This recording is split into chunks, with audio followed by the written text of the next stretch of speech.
Hello, and welcome to SCADstyle. My name is Hannah Harris, and I'm a junior studying the business of beauty and fragrance here at SCAD.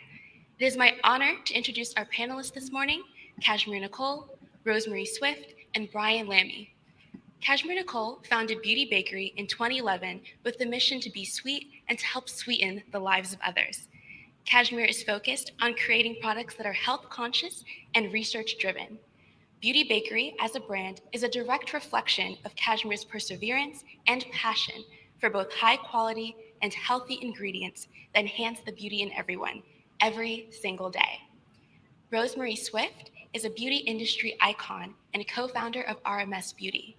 Before that, she was a frequent makeup artist at Vogue and collaborated with noted photographers like Annie Leibovitz. She is now committed to providing organic and chemical-free alternatives to traditional beauty products. Brian Lamy is a photographer, art director, content creator, and SCAD grad. He has worked for global ad agencies where he's helped elevate iconic brands such as Cottonelle, GE Appliances, and Renew Life Probiotics. As an advocate for mental health and mindfulness, he launched a self-care brand in 2019 called Hello, Good Lookin, where he crafts all natural products for the bath and beyond. Joining our panelists today is another SCAD grad, Wendy Ogden. Wendy is a graphic design alum and the executive director of product management at Young Living. Let's welcome our panelists to the screen.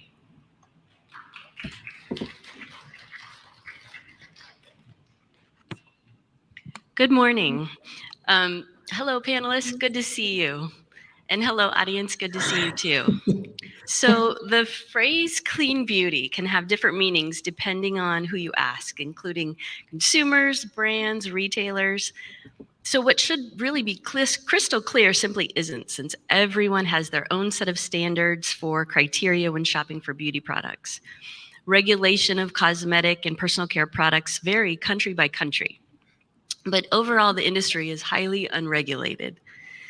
The EU bans over 1,300 chemical ingredients from personal care and beauty products. Japan really sets the stage for the globe. They ban over 1,600 ingredients in their personal care and beauty products. However, in the US bans 11 ingredients for personal care and beauty products, and that's by the FDA.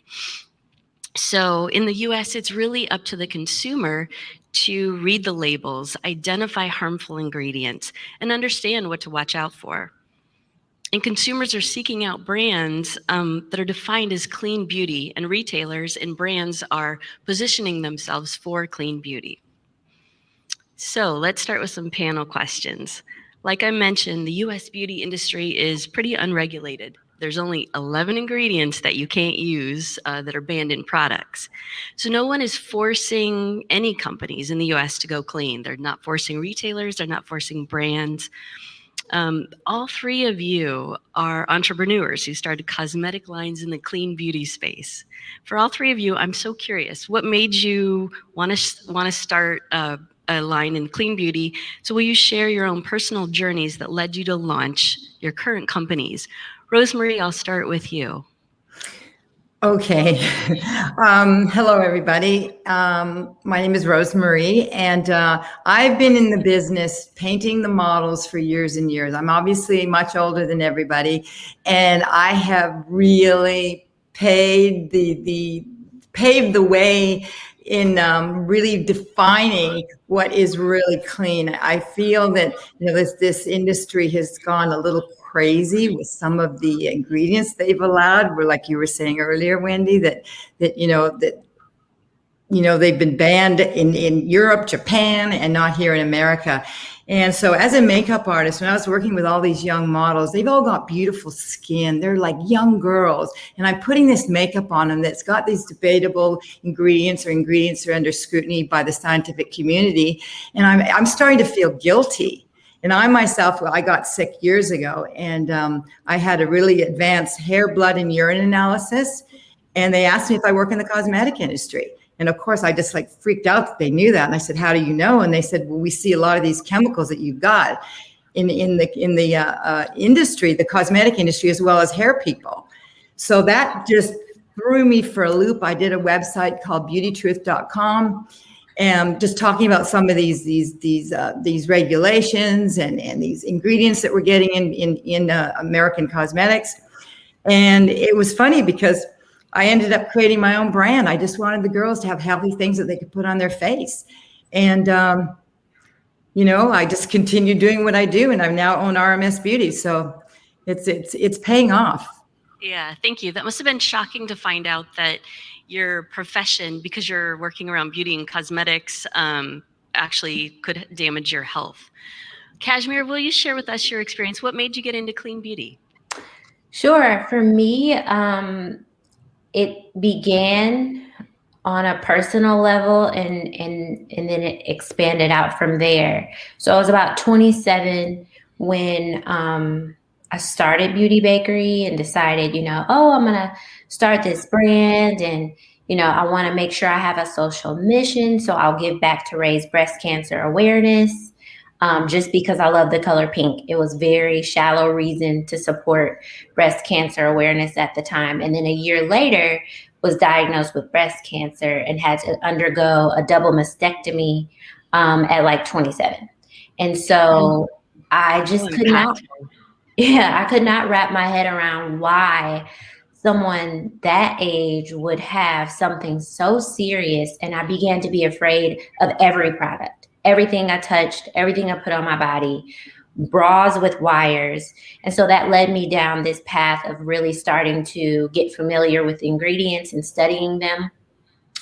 And then this journey it's continued. It's expanded beyond beauty, even into food, and recognizing that we are not protected the way that you would think we should be, the way that they are in the EU.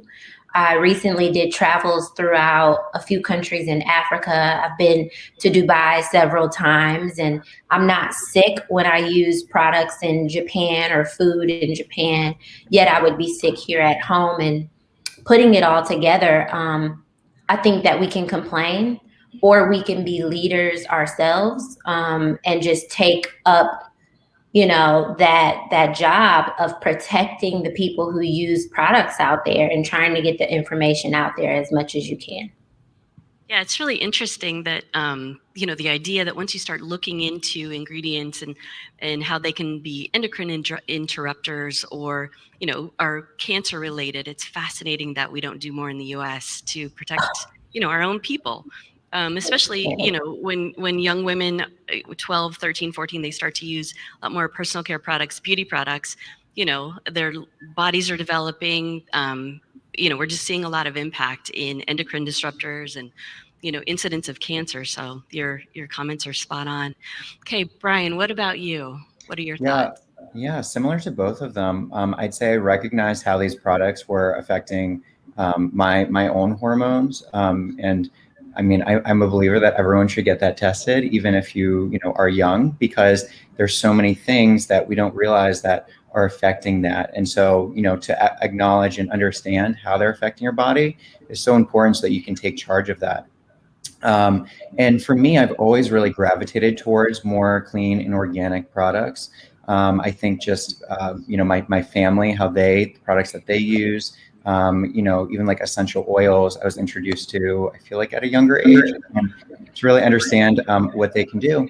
But then also actually understanding how it's affecting like my own skin, like the face wash I'm using and how it's stripping away all of those natural oils. And realizing that I, did not really feel so great in my skin because of that.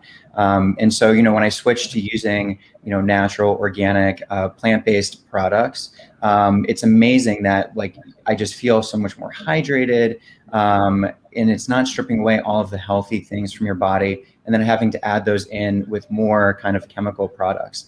And so I just saw the benefit that had. And then furthermore, with my brand, we use essential oils, as a lot of natural products do. And, for me, I really saw the benefit and the tie between essential oils and mental health. So not just, clean ingredients, but ingredients that also kind of support, a healthy mind and body as well. Yeah, and I think a couple of you, I totally agree with the essential oils, plant-based ingredients. We're seeing a lot of benefits there. Obviously, I work for an essential oil company, so I can attest to that. And Cashmere and Rosemarie, I think you both talked about how you changed your eating, and you start to, when you introduce clean products, you kind of do that wholeheartedly, and you start to eat different foods, and you really start to look at the industry as a whole and everything you're putting in and on your body. So it's part of the clean beauty movement. Mm-hmm. Okay, so when we're talking about clean beauty, so often we include sustainability and recyclability of packaging as part of clean beauty. And I know personally it can be super challenging to offer 100% recyclable packaging for beauty products. Mascara wands, just as an example, this is one of the hardest things to make truly recyclable.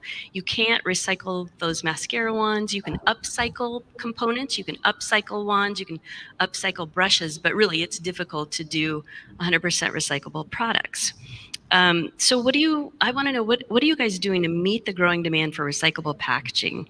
Brian, let's start with you. Yeah, for me, I've always really cared about the kind of the life cycle of a product, whether it's something I'm purchasing or making, and wanting to have more benefit to where it goes or how it can be reused in the end. And so for me, when I was thinking about this, most of the products we use come in plastic, a lot of times because of shipping, but it's also, much less expensive. But I feel bad every time I throw this plastic away, knowing that oftentimes only about 9% of all plastic even gets recycled. So as much as we want to, as consumers, recycle and have a play in that, a lot of times it's not up to us. And so I thought, how can I offer packaging that doesn't have to be recycled, again, because I can't change the recycling ecosystem as much as I'd like to. And so I looked into biodegradable and compostable packaging, which is very relatively new to the market. And there weren't really many options just a few years ago to kind of purchase those products. And so I looked at how can we package everything in pouches, because everyone likes these single-use pouches for the bath soaks. And so I looked at how can we find compostable, biodegradable packaging, and even something like the labels are also printed on biodegradable film with plant-based ink, so that you don't have to take the label off. You can put it just in the trash or put it in a compost pile, and it will compost. And so that was really important to me, again, to make people feel better about where it's going in the end. Yeah, that's a good point. With recyclable packaging, you really have to identify every part of the package, including plant-based inks. And it just takes it to a completely different level. Cashmere, what about you? What are your thoughts on recyclable packaging? How are you trying to introduce recyclable, sustainable, or even upcyclable packaging in your brand? We've, like Brian, taken the approach of using a lot of paper products. So a lot of our palettes are made of paper and cardboard. A lot of our lipstick tubes come in a paper component, and things that can be easily recycled. I believe I attended a conference, not last summer due to COVID, but the year before, and it was just so inspiring and powerful. And it was WWD, and the conversation was about sustainability. And at that time, I just felt another huge responsibility to make sure that we were going down the right path. And I messaged, I think we have about 7 to 8 manufacturing partners who create formulas and products for us, and just, let them know, like, hey, this is the path that we're going down.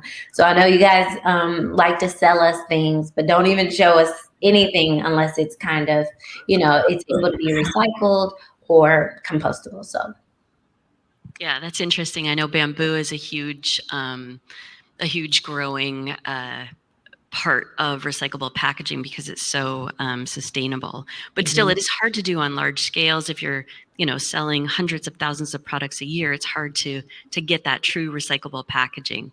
Rosemarie, what about you? What are your thoughts? Well, when I started, my aim was to copy the idea of the old 50s rouge pots with a little metal lid. And so I got the little glass pots. And, our glass that we use, we don't spray, because I found out the spray when I asked for the formula that's used for spraying glass. I was shocked at the chemicals that were in there. So we do an acid etch on ours to give a slight little bit of a smokiness. And the metal caps that we were doing actually were discontinued, and we couldn't get them anymore. So we had to go to PCR plastic. And but the thing is, we are now going into a lot of recycled plastic and things that are much more easier for the environment and recyclable. But the problem is, because this is in such early phases of development, and these plastic companies, I'm going to play the devil's advocate here. These plastic companies really aren't stepping up the game, because they're still making so much money in creating plastic right now that this end of it is not their main direction. So what's happening, we had a product that we've been working on, and when you start testing for how long it's going to last, and when you get the heat up to, let's say it's stuck in Las Vegas in a FedEx truck, and then the component starts to melt from the ingredients in there. So there's so much more that people don't realize that goes on in this industry when it comes to packaging. And as you guys know, it's really hard. And I have a compostable little coconut wipe, and we got that because it, obviously it's compostable, easy to get rid of in the environment, but the container that it goes in has to be something that isn't recyclable. And there's no other choice that we had but to do that. So, there's kind of a give and take. And even in recycling, we have these great, heartfelt ideas to recycle our stuff. But even if you just throw away your soda pop bottle and you have the plastic on top, it's therefore no longer recyclable, or the little ring that's around it. So it gets into real complication. You need a master's degree in packaging and recycling, actually, because what you said, Mark, too, or I'm sorry, not Mark, Brian, sorry, please forgive me. That half this stuff isn't recycled. These cities, I just found out too, colored glass. You can't just recycle colored glass because it ruins the effect of all the rest of the glass. So they have companies or cities that do recycle in different colors of glass. I don't know one city that does that. So it's all nice to talk about that, saying, oh, we're going to do this, but nobody's actually really doing it. So there's a lot of stuff going on in that area. I don't want to be depressing, but Yeah, there really is. And I know that recyclable packaging can be even more expensive, and then you have to pass that expense down to the consumer, and nobody wants to pay more. So it's a challenge. This is a huge challenge in our industry. Can I just say one more thing, is when something does get invented, let's face it, who's going to get it is the big companies, because they're the ones with all the money. They can order millions of them. Us smaller brands, we don't have the capability to pay for what they're going to soak us for to make up for their losses by only making, let's say, a run of maybe 50,000 or 100,000 opposed to millions. So we kind of get the dwindling end of some of these new things that are coming out. So it's a real work in progress, that's for sure. Yeah, I completely agree, and something that I hope this new generation of beauty experts can solve. So does clean beauty, I want to talk about this because this comes up a lot. Does clean beauty have to be all natural? And by all natural, 100% natural? Is that even possible? And how does organic play into it? Because if we're talking about plant-based ingredients, you've got to possibly use pesticides to keep those plants growing and thriving, so you can, extract from those plants ingredients. So what do you think about all natural and organic? Do beauty products have to be organic? Rosemarie, I'll start with you. What are your thoughts? Well, that's a loaded question. My God. Well, organic for one thing is the obviously the growing technique for agriculture, and it's also for livestock. So I remember going to my first labs, and I said I wanted to do an organic product, and they go, "What do you mean by organic?" And I knew exactly where they were going, because they were expecting me to say I'll just they were expecting me to say like powders or whatever. Powders are not organic. And what happened is they said, well, you realize, mercury's organic, or, all these chemicals, some of them from the earth are all organic too. And so I said, no, I knew you guys were going to catch me on this. What I'm talking about is putting plant-based ingredients in there, herbs that are grown organically, without pesticides, without residue of any kind of glyphosate or any of those kind of chemicals. And, I'm a purist when it comes to my product, and I try to be as pure as possible. I come from a raw food background, so I'm looking at oils and what is happening to oils on its journey from being harvested into the labs. And there's a lot of nasty things going on just in an oil or herb, as you guys all know. And so what happens is I just stuck to my guns, and I said, these are the ingredients I want. I searched out all my own ingredients rather than going through a supplier, and to get the purest possible that I could. But then we have the stores, Sephora has their version of clean and clean and green, or whatever you want to call it. Then Credo has their version. So they're all different versions. So the consumer doesn't really know which direction to really go in. They think, one brand is clean. If my view of that brand might not be clean. So it's all a matter of how clean you want to go, or how dirty you want to go with a product. Yeah, exactly. So it's just difficult in such an unregulated industry. Brands can kind of set the tone, and consumers just have to educate themselves. It's a lot of work. Cashmere, what are your thoughts? Organic? For me, it was initially just removing cancer-causing ingredients. That was my thing, when I started nearly 10 years ago. And I have seen, like with Ulta, they have a clean beauty program that we are a part of with some of our products. Target has a clean beauty program that has a different set of requirements. I think that what I like about what Rosemarie mentioned is how she went out and worked on it independently, outside of her relationship with the supplier. And I'm inspired by that because I've also recently learned of another founder who went to almost all 54 countries of Africa to literally get her ingredients for her products. And I just think that that's the task that's before us when we are trying to operate in an unregulated industry. When the customers are relying on me, I'm not a chemist. I have no professional background in herbs, recycling, any of these things. It is the weight of the world on you to run your business and also try and protect the consumer from what they're not aware of. And also, we now have the added weight of delivering superb color, pigment. Everyone's into artistry right now, right? They're drawing complete murals on their face. And so it's like, how do you meet all of these points alone? There is no entity above you, guiding you, or you're the entity. It starts and ends with you. So it's challenging.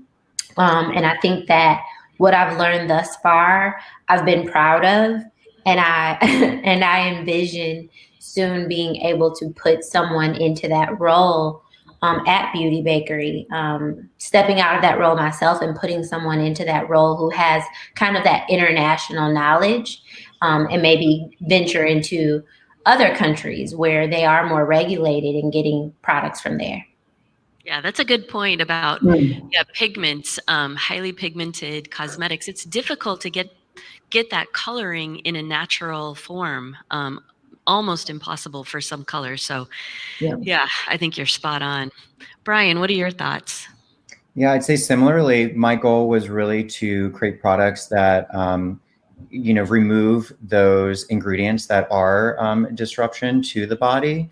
And with that, it is really hard to find suppliers that have a good track record of that. I think it's, been easier and easier now compared to years ago, where you can, do a small batch run of products if you're just starting out, or even, white label kind of products that are clean beauty. Whereas many years ago, it was purely just synthetic based, not made with organic ingredients. And, I think one thing is that we really try to educate our consumer and make everything so clear so that they can make that decision for themselves. And I think that, because other brands are not, putting all those ingredients on their packaging. For example, when you look at any product that has fragrance in it, it'll usually just say fragrance or perfume, as if it's one ingredient, and it's hundreds of ingredients. And that's just not a law in the US, that you have to disclose what's in that. And so for us, it was really important to include these ingredients on the front of our packaging so that consumers, again, could look at that and understand, oh, it's these 4 ingredients. And hopefully when they're choosing products, whether it's ours or someone else, they have a little bit more information to make that decision for themselves. Yeah, you brought up a good point, especially in the US, that fragrance ingredient can hide a ton of synthetic ingredients and toxic ingredients. And it's not required to put that on the label. So it's very interesting when you read fragrance and it's undefined, in beauty products, because it's an opportunity to hide a ton of toxic ingredients. So this goes to another question. So what are some of the challenges that you see in producing clean beauty products? I know the preservative systems are different because you're not going to use synthetic preservatives, or you might use, a natural plant-based preservative. Cashmere, what are some of your things that you've encountered when you're trying to produce beauty products and try to keep them clean? I think you have problems at every level of development. So you have the relationship itself, where you could be completely misunderstood by a salesman. Essentially, these people are selling you the product. They could be being cagey about certain things. They could know that you don't quite know. And that's dangerous, right? If you know that I don't know what I'm talking about, that alone exposes all of us to more dangers. I'm trying to articulate something and you could help me along, but you decide not to because you stand to make so much more if you don't. Yeah, that's a good point. You really have to dig into that inky name, figure out where it came from, what that ingredient really is. I've encountered that too. Rosemarie, what about you? What do you think?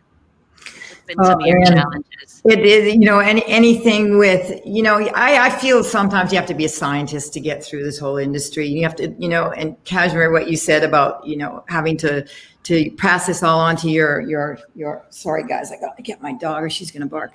Having to pass, sorry about that, guys. And, having to pass on the information to the consumer when, I myself have been ripped off. And I'm kind of a little brutal with some of my people that not work for me, that I, the suppliers and that, and even the labs, because they try to pull, even the labs try to pull the wool over your eyes. They say, oh no, this is all organic. No, it's not. And we do a few sneaky things, like don't tell them where we're getting our products from, so that, they don't have, because we don't want to lose out on our suppliers, by spreading it out where we're getting it from. So you have to keep that all secret. So it's a little bit like Fort Knox.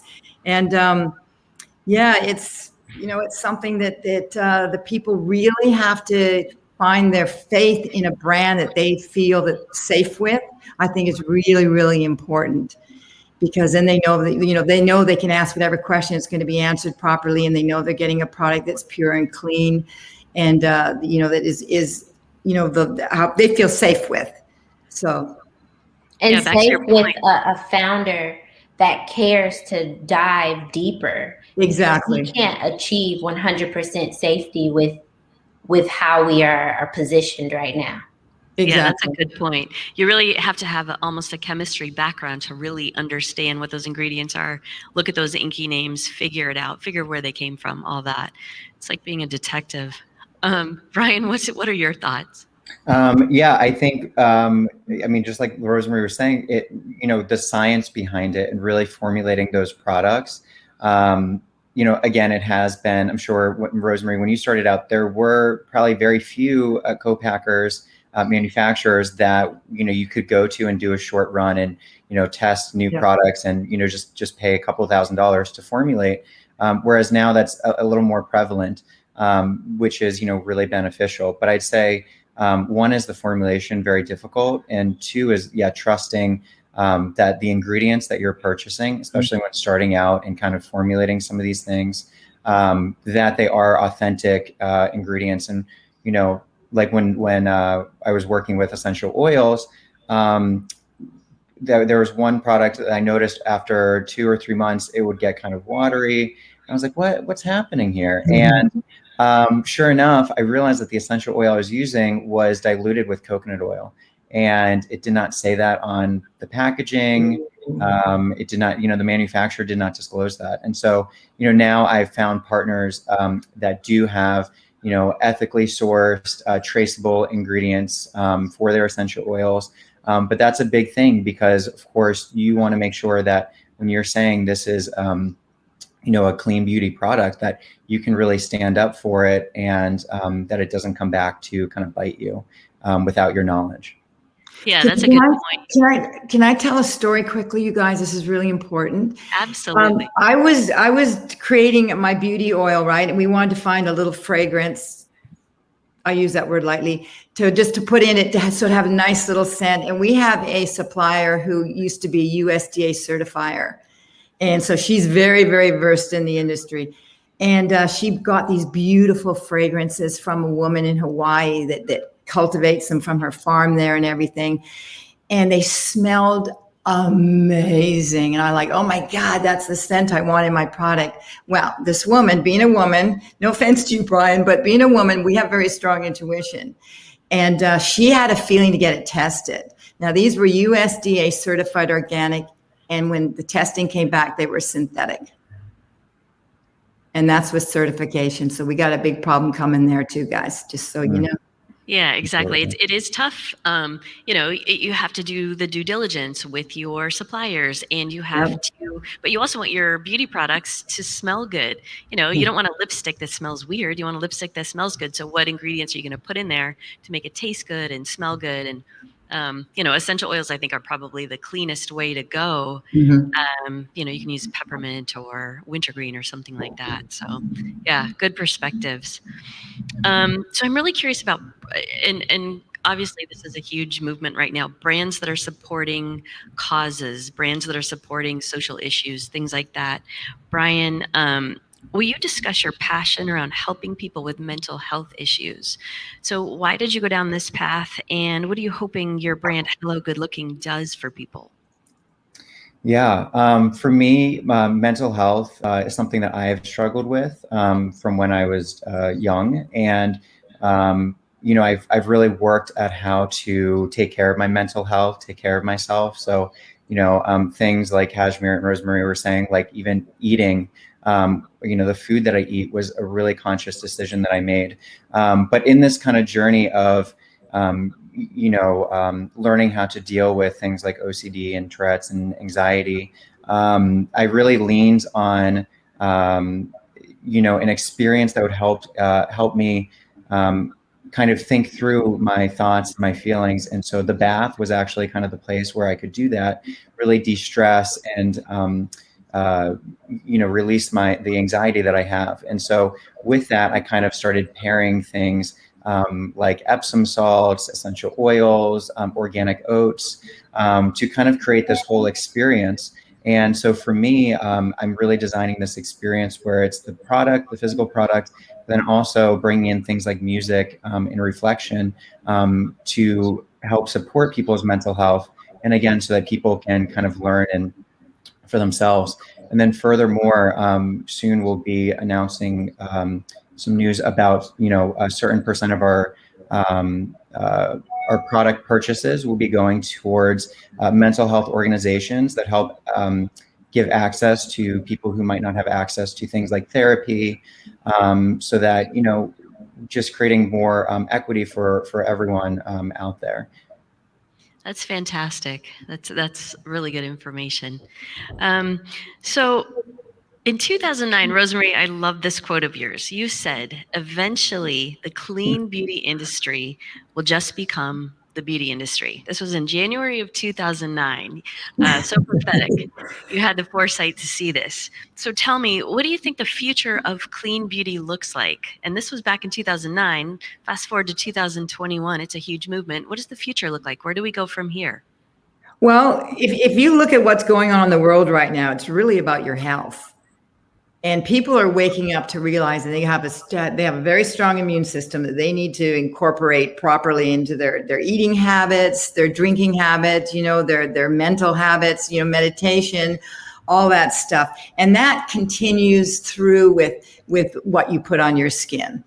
Because your skin is your largest organ. So I really believe, and I think it's been proven over the last little while, how well the clean beauty industry has done over the last year.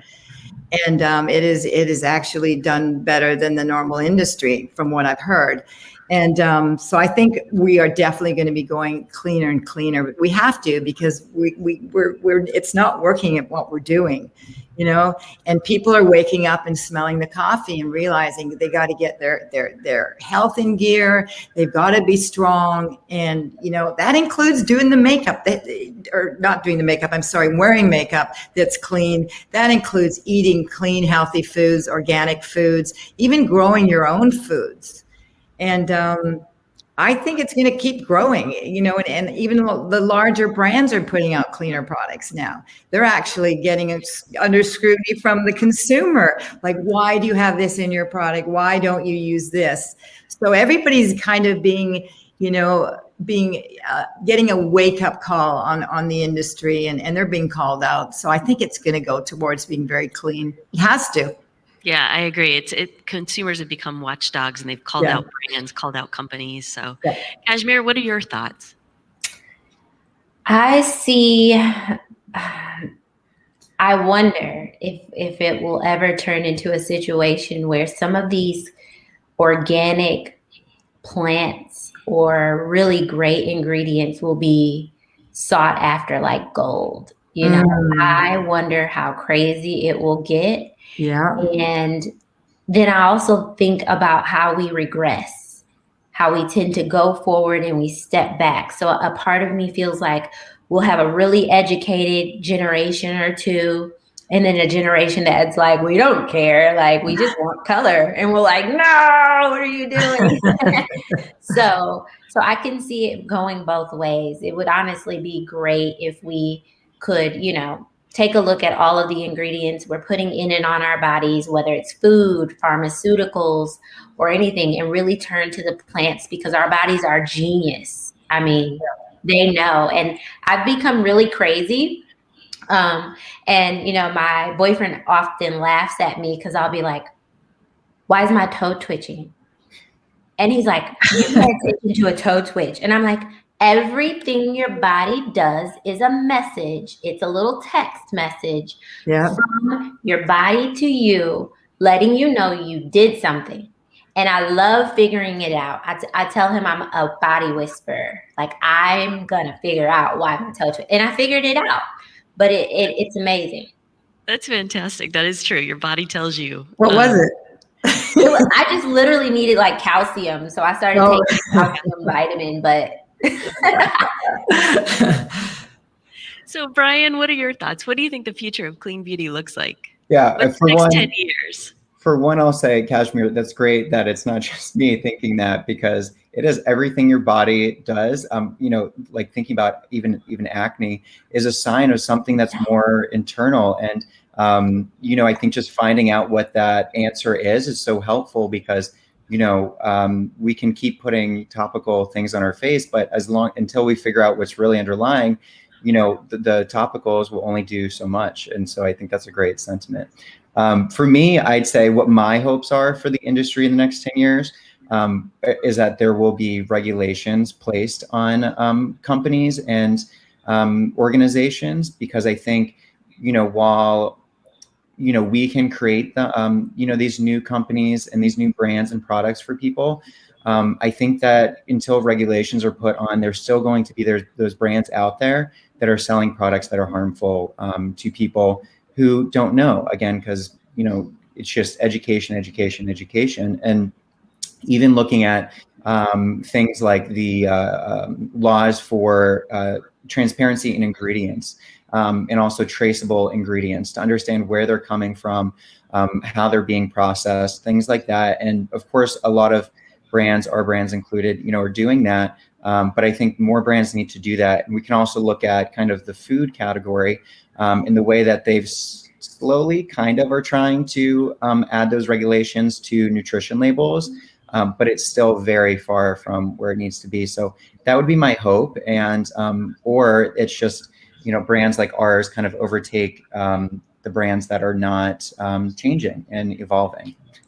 And we can do it. We can do it. Yeah, I love that. I think the last time the Cosmetic Regulation Act went through Congress, it was the early 1900s, like 1920 something. So how shocking is that nothing's been done to, to reevaluate that? I know that there's some bills in Congress that are trying to get passed to add more of those harmful chemicals to the banned list. So hopefully in the next few years, that legislation gets passed and, we start to move more towards a EU list of regulations or the ultimate goal, Japan's 1,600 chemicals that are not allowed to be used in products. So the future is exciting.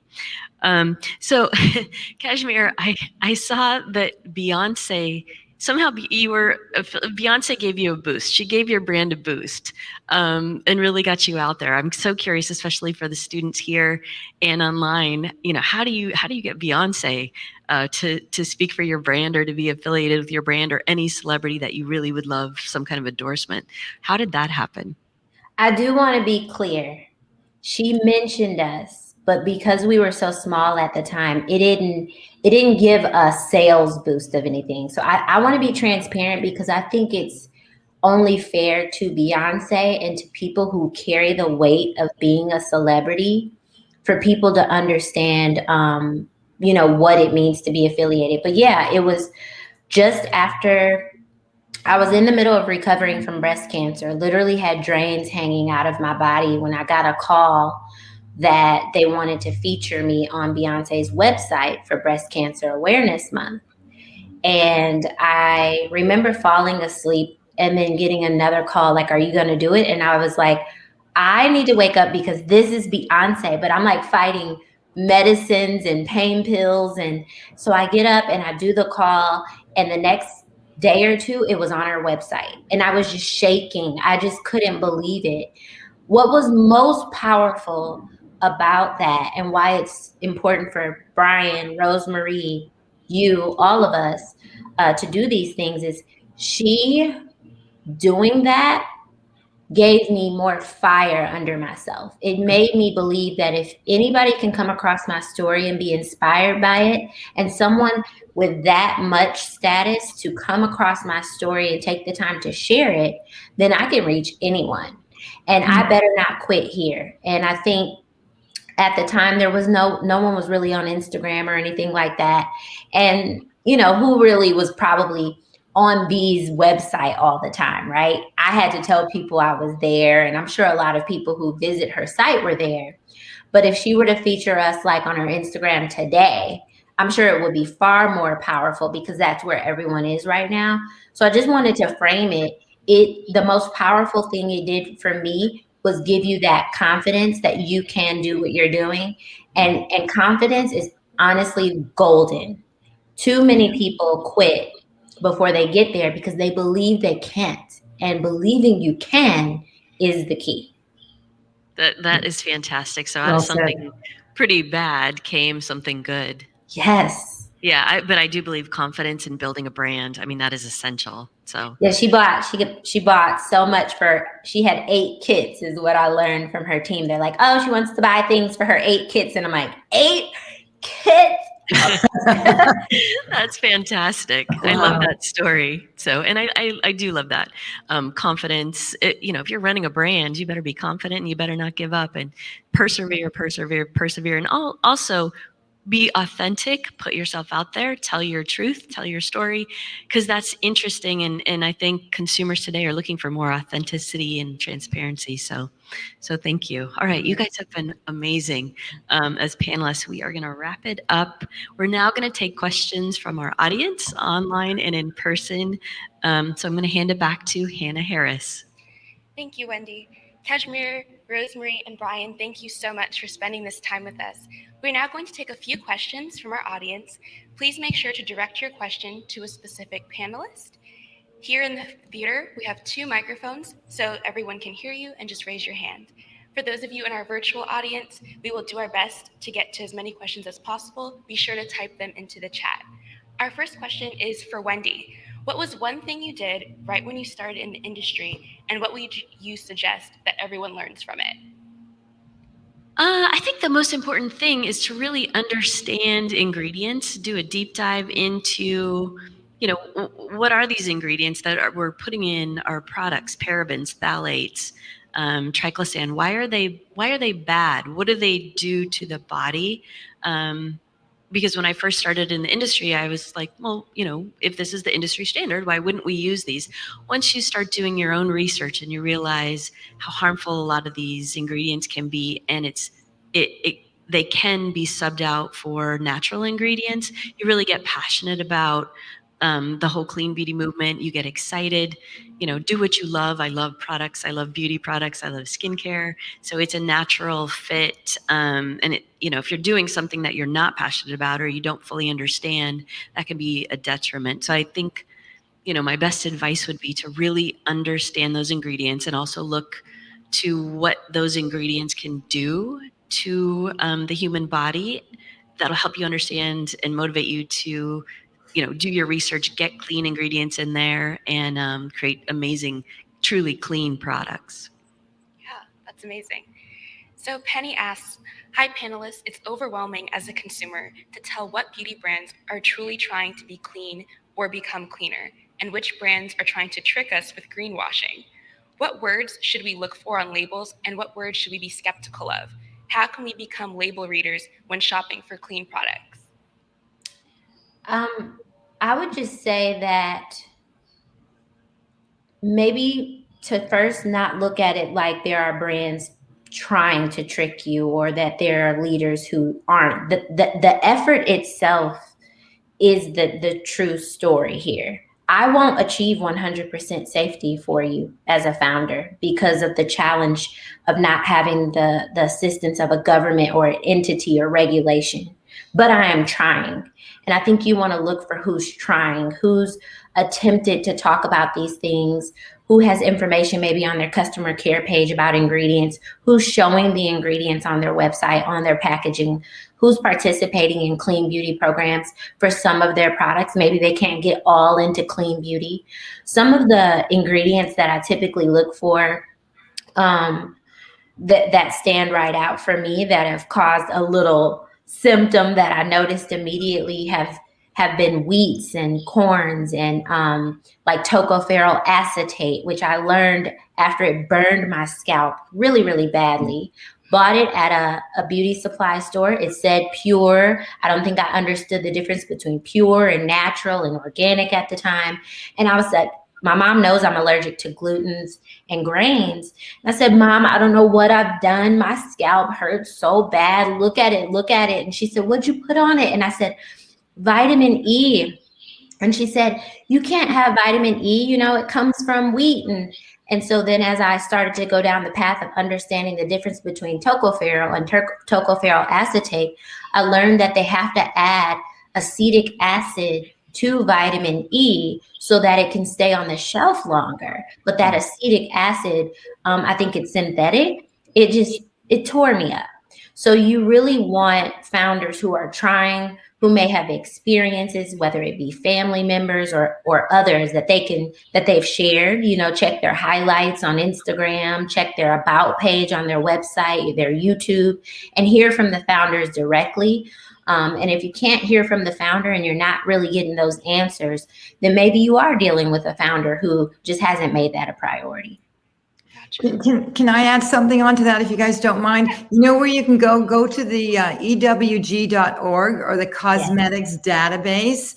And that way you can get an idea of from 0 to 9 on the toxicity levels. I don't really like to use that word, but on how harsh an ingredient is or how, undesirable it is. So that's your easiest way is the cosmeticsdatabase.com. Thank you so much, Rosemarie. Yes, sorry, I didn't mean to throw that in. But no, I forgot about it. That's a great resource. And our next question is from Skylar. She asks, since the biggest beauty companies tend to be a part of the problem, does the clean beauty community tend to stick together? Do you guys collaborate with other clean beauty experts or health experts or companies? I guess I could let one of you go first. Brian, do you want to handle that one? I'll let you go, Rosemarie. I can go. might have a good I can answer go. No worries.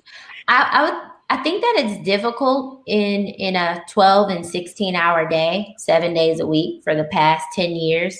I would say that I haven't had many days off. I think years would go by and I hadn't had a day away from the brand. You get hours away from the brand. It's like having a newborn for years, especially when you're coming in and you're starting from $50. You're starting from humble beginnings and you're trying to figure things out on your own. Your days are long. And so for me personally, I don't have the time to go collaborating too often with too many brands. I just now got that kind of time. I want to say in the past 2 years where I actually connect with a few other founders. We've become so close that we have now a friendship and a sisterhood, and we talk about these things. Thankfully, one of my investors from Unilever Ventures is always sending me reports. And these reports, I think, are pretty expensive, but she sends them to me and I dissect it and I make all these notes and these lists of things that I need to do, what we need to talk to this manufacturer about. And so it's like siloed. And I really hate that. It really we need to take the gate off of this and somehow open that up. But that's been my experience where it's more siloed. I'm texting and emailing with these, founders that I know. But outside of that, I don't think it gets any bigger than that. The only way to shake this up and completely disrupt the giants if they're not paying attention to this is with the customers. So we're trying to educate. We did an Instagram story for Halloween that so many customers said they love. And I'm going to leave this with Rosemarie and Brian. It's a beautiful idea to try it. We put up it was called boo ingredients for Halloween, like scary, like boo ingredients. And we were like, okay, would you want to lose your hair or do you want acne? And we took them through and we're like, all right, the next slide. Do you want to have hormonal issues or, really give them the details? Maybe go into, do you want to deal with trying to have a baby and you can't? Like you might have to get really bold with it. And at the end, we showed them, okay, for those of you who selected that you would opt for hair loss, this is the ingredient, or you opted for this. This is what ingredient you've opted for. And this is what's out there. And they were like, oh my God, thank you so much for this Instagram story. I learned so much. I mean, I don't think we've ever had feedback like that for a story. So I think we need the customers to be loud. We need them to protest of sorts with their dollars and really educate themselves on where to put them.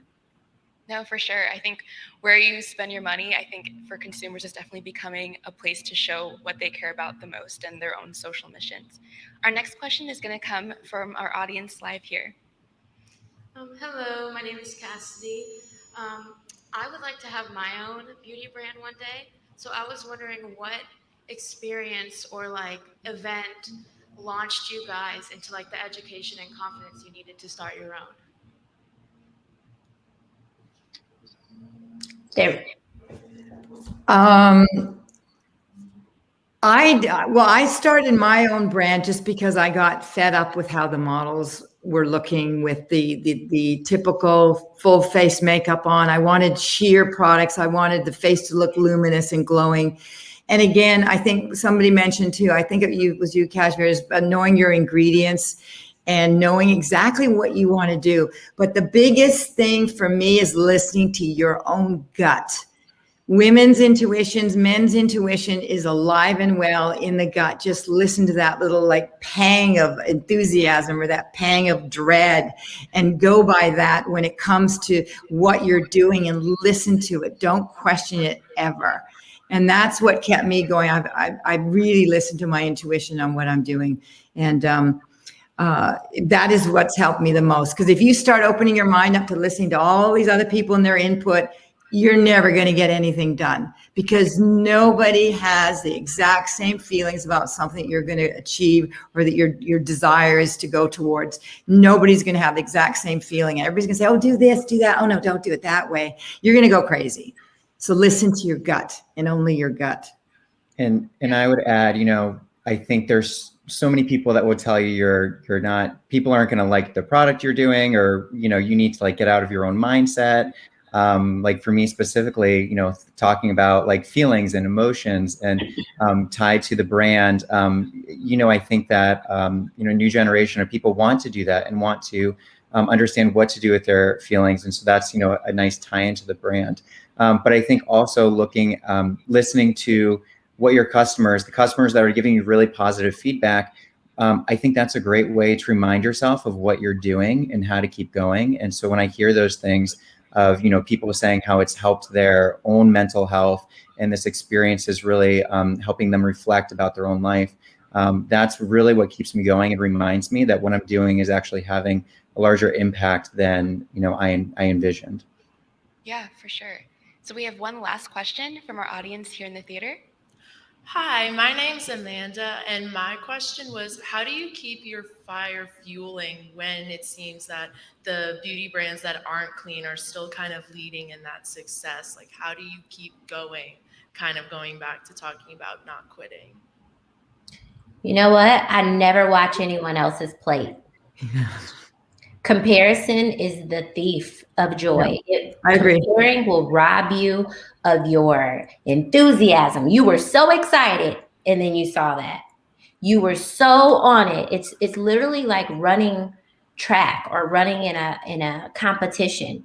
Do you think that if I stop and look at how she's running, that I'm still going to get to the finish line? I can't look over here. I can't look over there. I have to only look at my goal, the goal I've set. Her goal might be different than mine, so I shouldn't even look that way.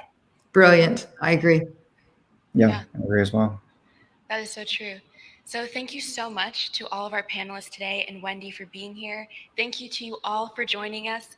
Don't miss our next SCADstyle conversation at 11 a.m. Good for Business, Designing for Humans. See you soon. Thank you all. Nice meeting you. Bye, everybody. Thank you. Bye.